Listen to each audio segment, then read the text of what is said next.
আসসালামু আলাইকুম। মাটিতে যে পানি থাকে তা চার ভাগে বিভক্ত।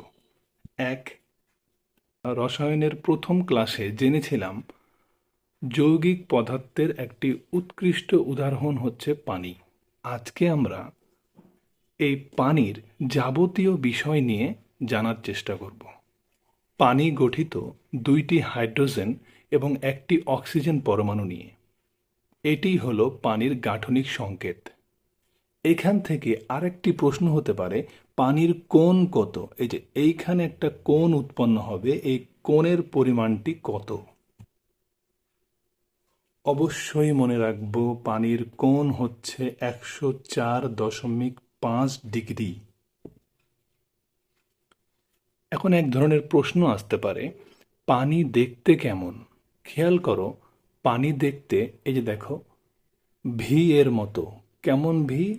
উল্টা ভি।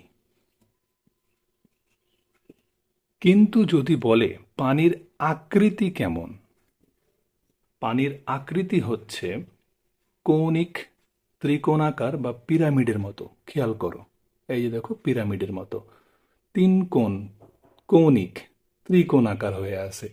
এভাবে আমরা মনে রাখবো পানির আকৃতি হচ্ছে কৌণিক, ত্রিকোণাকার, পিরামিড। পানি সম্পর্কিত আরেকটি প্রশ্ন হচ্ছে, পানির বন্ধন কি? আমরা অনেক বন্ধনের নাম শুনেছি, আয়নিক বন্ধন, সমযোজী বন্ধন। অবশ্যই মনে রাখবো পানির বন্ধন হচ্ছে সমযোজী বন্ধন।